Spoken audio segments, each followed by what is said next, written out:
Welcome, Miriam Slav and David Blackman. Good morning, good afternoon. Good morning. Hello. This is the Energy Transition episode 33. Our topic for today is Competing Visions for the Energy Future. David chose this title. Thank you, David. Seemed like after last week, it seemed like the right title to choose. Yeah, crazy week, this one. Yeah, crazy. United Nations Secretary Antonio Guterres recently made statements blaming the oil companies for the current energy crisis. Irina and David have written on this topic several articles. David and Irina, my question, please. Is Mr. Guterres correct?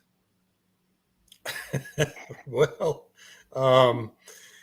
in his exact words, here's what he said. The fossil fuel industry has been feasting on hundreds of billions of dollars in subsidies and windfall profits while households' budgets shrink and our planet burns.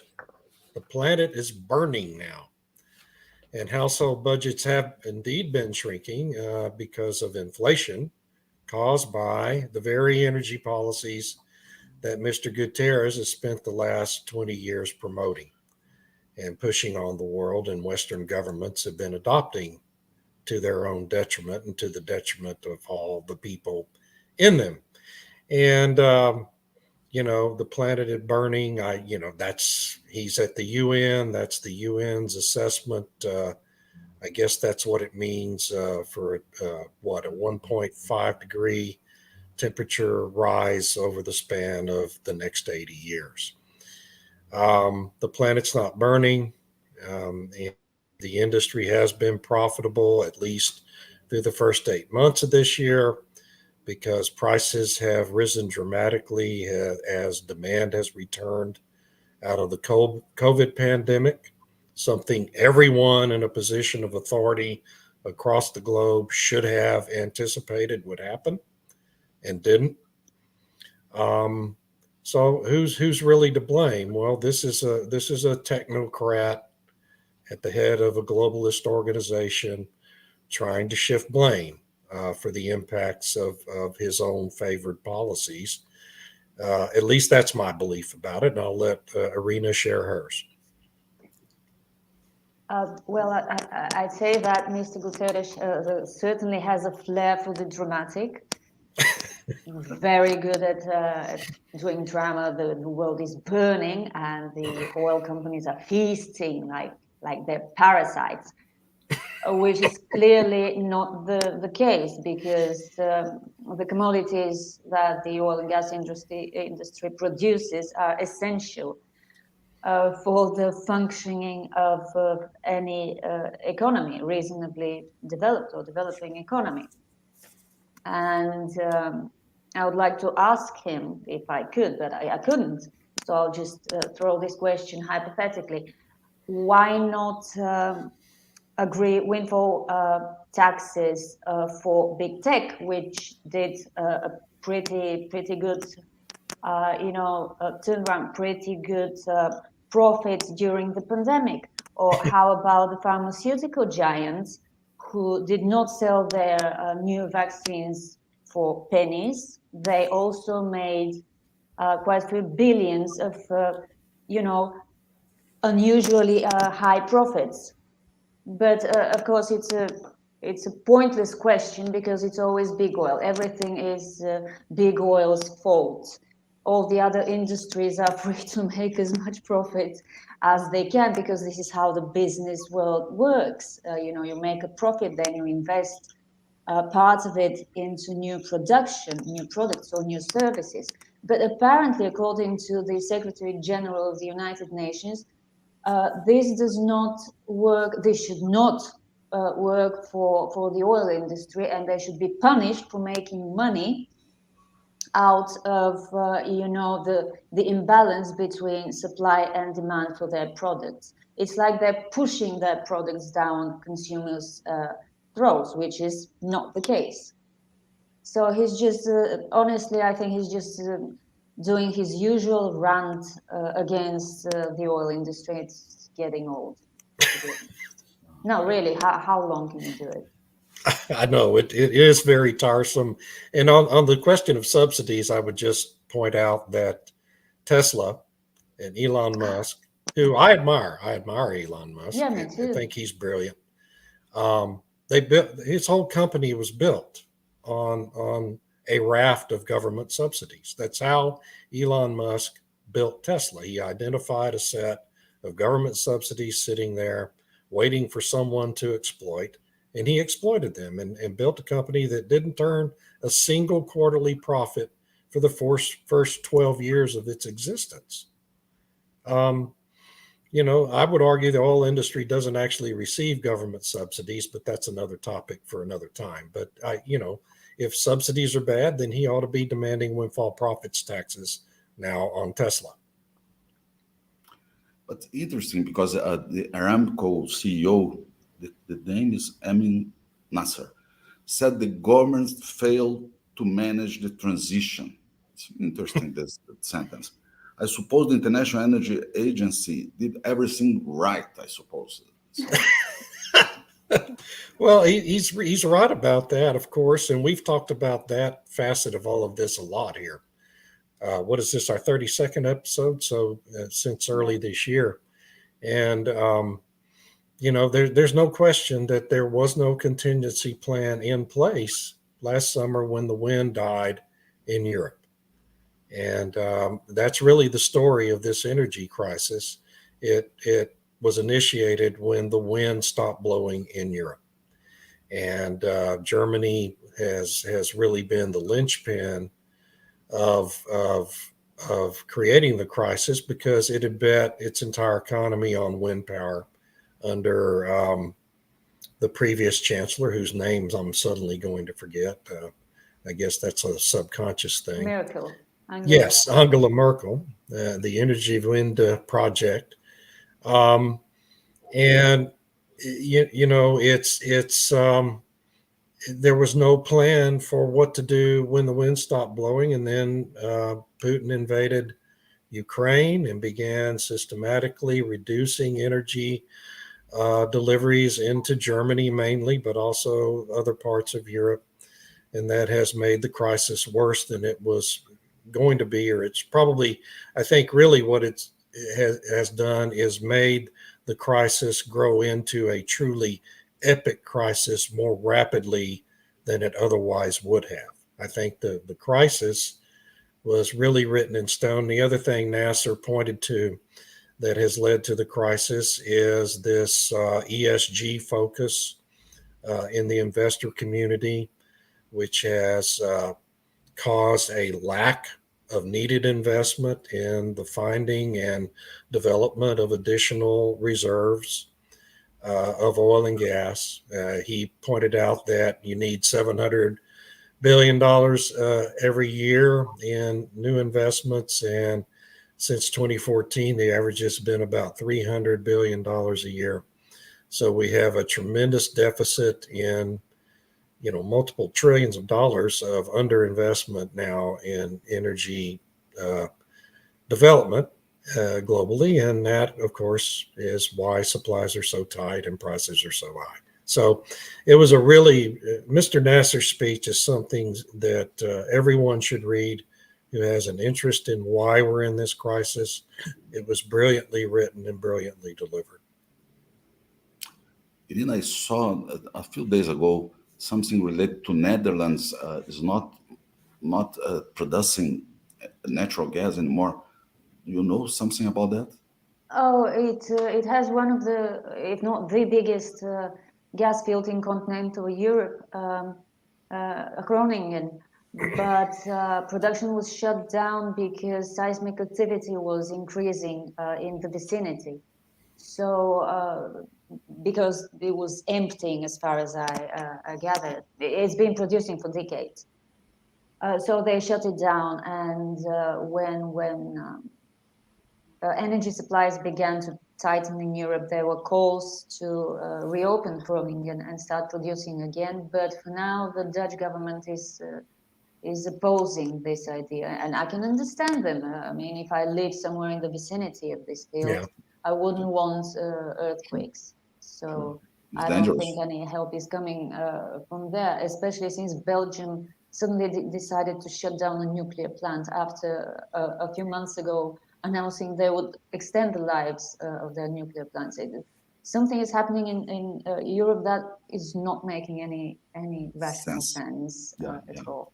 Yeah, that's right. So everything is going to the same dangerous point. That Well, yes, you've probably seen the news that Germany's chancellor went to the Middle East recently. He secured an LNG delivery deal with the United Arab Emirates. These were the headlines. Well, below the headlines, it turns out that they've only secured the delivery of one single shipment, totaling 137,000 cubic meters, which is a minuscule amount, and it will be used for testing the first floating LNG import terminal that Germany is currently building. So it's not going to be used productively in industry or anywhere else, because really it's a tiny amount. So I'm still waiting for the moment when politicians will fully wake up to the reality. They actually know what the reality is, but they're trying to sell us a vision that everything will be all right because we're securing replacements of Russian gas. Well, no, because of the problem that Aramco's Nasser highlighted. There has been consistent underinvestment in oil and gas for years. You can't reverse this in a matter of months. I mean, even big gas producers like Qatar and Australia and the United States need years to boost their production capacity. So Nasser was perfectly right that the problem goes back years. And we all knew about it. I mean, if you want to see reality, you will see it. And David and I and a lot of other people have been warning about this for a very long time. Yeah, that's right. That's right. Before we go to the next step, next points, please let me mention that our friend Caesar is giving us good morning. Anderson Nascimento, the same. Good morning, Anderson. Thank you. And we have yeah, we have a question from Doe. Seems to me the deception. You can read. Yeah. Yeah. Seems to me a big deception is when these wind and solar solutions are proposed, the end result is far below 50% delivery. Currently, Dominion is refusing to sign a guaranteed delivery of 48%. Yeah, that's right. Thank you know, when wind and solar producers don't want to agree to firm delivery requirements in their packages with government entities that include billions of dollars or hundreds of millions in subsidies from the taxpayers to build their projects. They don't want to guarantee if you're building, say, a 1 megawatt capacity wind array, they don't want to guarantee that it'll deliver 48% of it, which is well, they can't the fight. guarantee it. It depends on the wind. They can't, because they can't guarantee anything. That's exactly right, because it's weather dependent. And they know that even with battery backup, they can't truly guarantee delivery. And so that's why when you see a statement like came from the head of the British Labour Party Sunday, reiterated, doubled down on his party's goal of zero carbon energy electricity grid in the UK by 2030 with fossil fuel backup capacity of just 0.7%, 0.7% of the overall grid's capacity. Yeah, good luck. You can't do that. You can't. That is a prescription for human misery and catastrophic levels of human deaths in severe weather events. because these renewable energy sources cannot and will not refuse to guarantee levels of actual delivery. They'll build a lot of capacity, but they won't guarantee you they're actually going to deliver the power. So that was a really great point there. Irina, I'm sure that we do not have two sides in this history. So the intention is to have energy security only. But which side the CEO of banks, bank CEOs are in this history, in this discussion? Well, they're on the pragmatic side. They're banks. Banks make their money by being pragmatic, not by being idealistic. And I suppose you're hinting at Jamie Dimon's Road to Hell reference in response to this Congresswoman's question about when big banks are going to divest oil and gas. Well, they're not. And it's good to see that some I don't know, frustration with federal policies has come to the surface from such a big bank CEO, to call things by their names.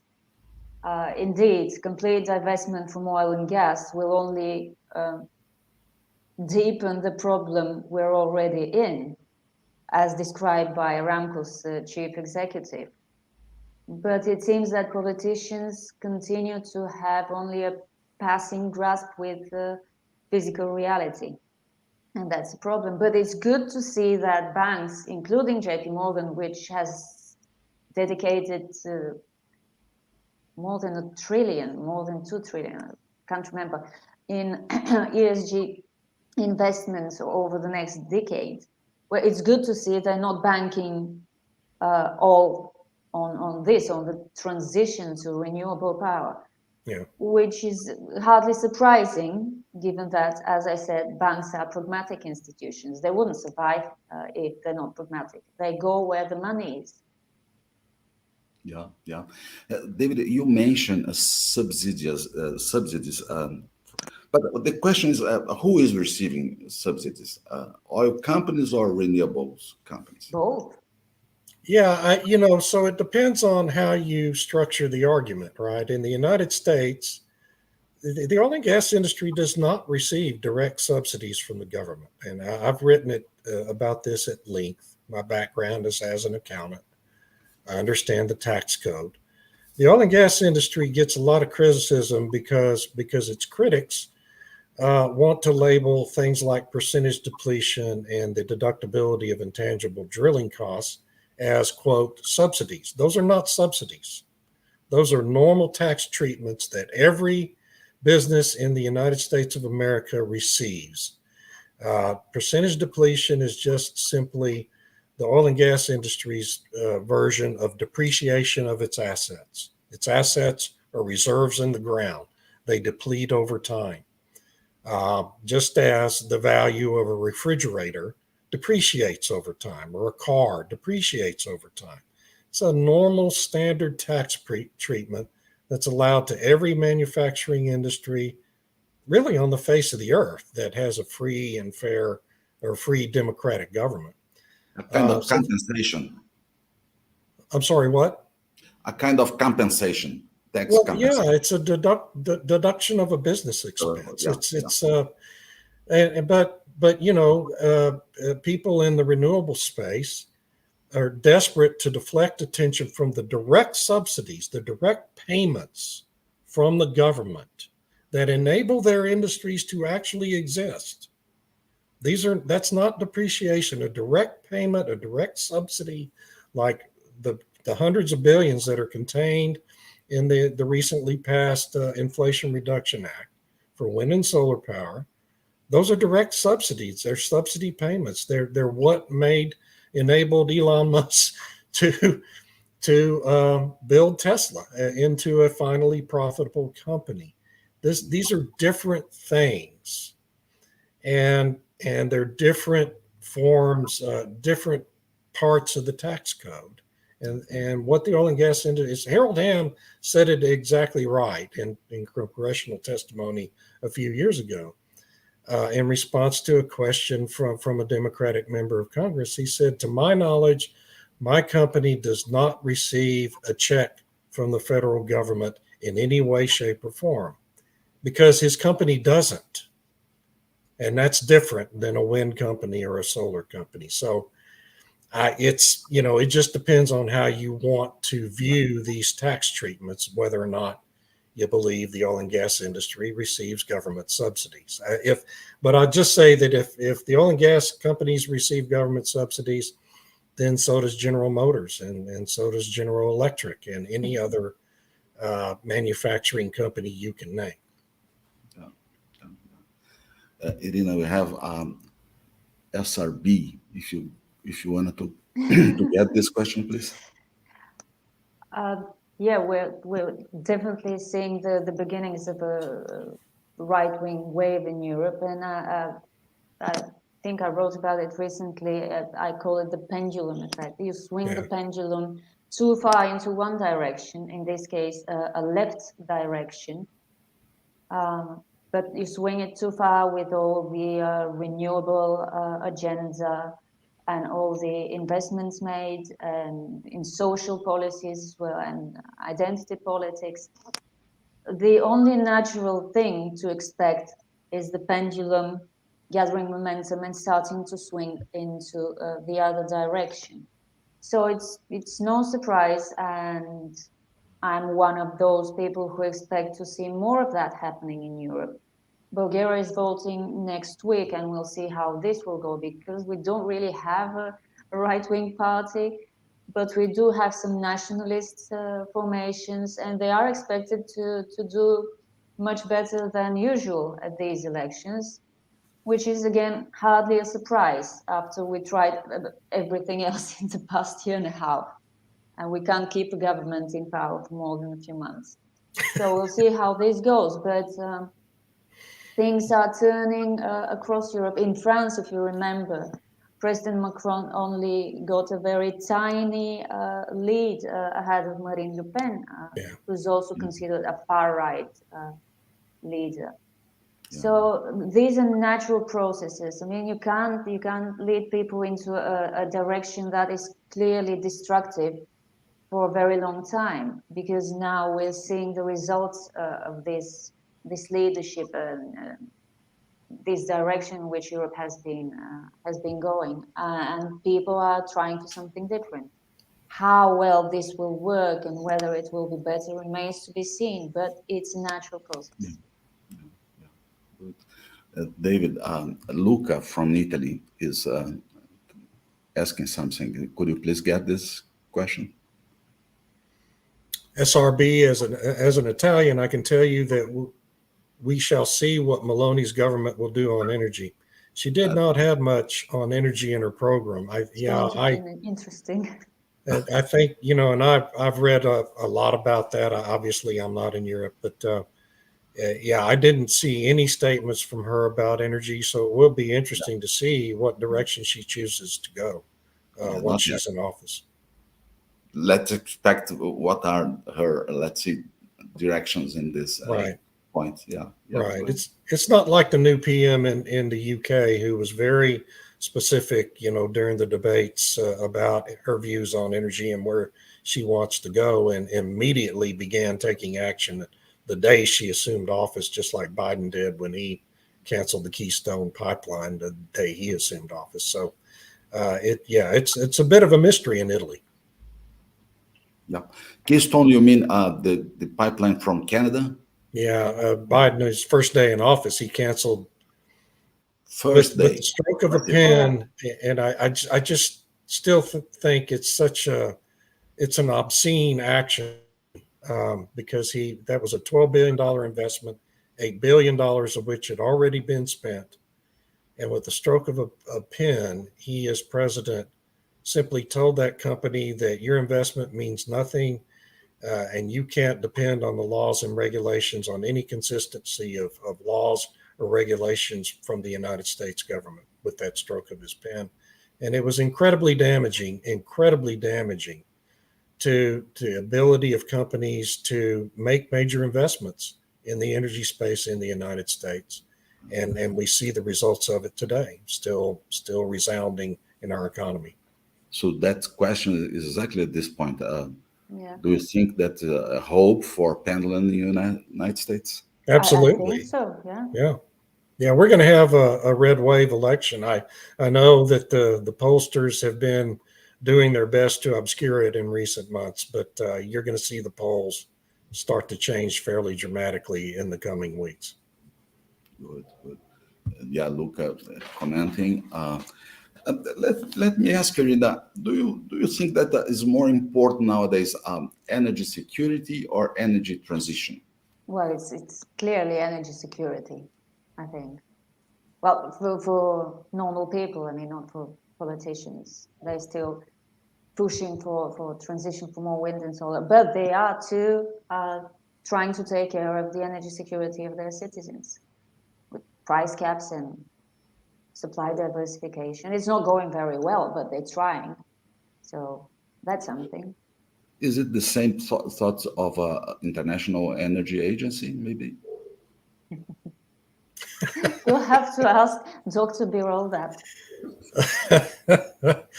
Yeah, he's about as reliable a source on energy as Mr. Guterres is at the United Nations. I just laugh every time I see either one of them talking about energy. Yeah. It's not happy. Not happy. No, I laugh only because I don't want to cry.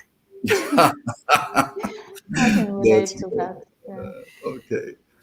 Okay, people.